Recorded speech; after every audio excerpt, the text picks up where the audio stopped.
যখন রাত আসে তখন কি করেন? ঘুমান। অনেকে অনেক কাজ করে, তবে একটা সময় তো ঘুমান। মুমিনদের উচিত হচ্ছে রাত্র আসার পরপরই ঘুমিয়ে যাওয়া, যত আগে ভাগে ঘুমানো যায়। এ সম্পর্কে একটা হাদিস বলি, সুনানুন নাসাইর 1787 নম্বর হাদিস। আবু দারদা রাদিয়াল্লাহু তাআলা আনহু তিনি বলছেন, মান আতা ফিরাশাহু ওয়া হুয়া ইয়ানভি, যেই ব্যক্তি ঘুমানোর জন্য বিছানায় যায় এবং সে নিয়ত করে আই ইয়াকুমা ইউসাল্লি মিনাল লাইলি, রাত্রিবেলা উঠবে এবং সে তাহাজ্জুদের নামাজ পড়বে। ঘুমাতে গেছে, নিয়ত করেছে তাহাজ্জুদ করবে, রাত্র 3টা 3:30টায় উঠবে, উঠে সে তাহাজ্জুদের নামাজ আদায় করবে। ফাগলাবাত হু আইনা, কিন্তু সে ঘুমিয়ে আছে, সে সজাগ পায় নাই।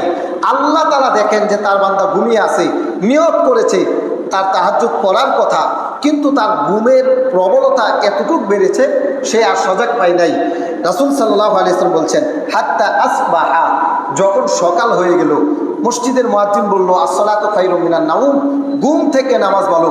ওই ব্যক্তি লাফ দিয়ে উঠল, ওঠার পরে বলল ইন্না লিল্লাহ, আমি তো নিয়ত করেছিলাম তাহাজ্জুদ পড়বো বলে, কিন্তু সজাগ পাই নাই।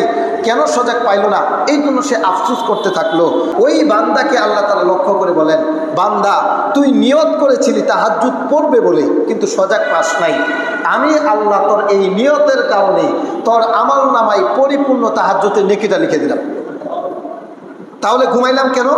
এরপরে রাসূল সাল্লাল্লাহু আলাইহি ওয়াসাল্লাম বলেছেন, ওয়া কানা নাওমু সাদাকাতান আলাইহি মিন রাব্বিহি আযজা ওয়া জাল্লা, ওই যে তোমার যে ঘুম, এই ঘুমটা আল্লাহ তাআলা তোমার জন্য তার পক্ষ থেকে হাদিয়া স্বরূপ দান করেছেন।